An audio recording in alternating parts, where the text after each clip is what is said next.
Morning 7:30 అవుతుంది. లేచినాం చాలాసేపు అయింది. మళ్ళీ ఒక 20 కిలోమీటర్స్ నడుచుకుంటూ వచ్చినాం. చూడడానికి వెదర్ అయితే ఇప్పుడు వచ్చింది. ఎండ్ ఇప్పుడు వచ్చింది. టైం వచ్చేసి ఆఫ్టర్నూన్ 2 అవుతుంది. ఇంకా ముందర పోవడం అవుతుంది. అందుకే ఇక్కడనే రోడ్ పైన ఒక హాఫ్ అన్ అవర్ పడుకున్నాము. తిన్నాము లంచ్ చేసినాము. ఇంకా హాఫ్ అన్ అవర్ రెస్ట్ తీసుకున్నాం. మళ్ళీ ఇప్పుడు ఇంకా 15 కిలోమీటర్స్ నడవాలి.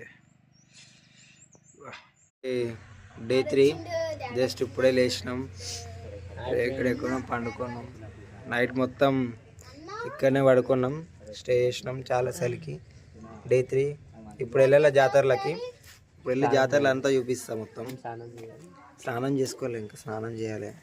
బట్టలు గలీజ్ ఉన్నాయి. వాసన ఫస్ట్ మెయిన్ చెమట వాసన వస్తుంది. బాయ్. ఫైనల్లీ అయితే రీచ్ అయిపోయినాం. వచ్చేసి జాతరలకి. హంగామా ఉన్నది. ఇంకా ముందర చూపిస్తా. ఇంకా ముందర అయితే ఇంకా నడవని కూడా జాగుండదు. ఒక నిమిషం.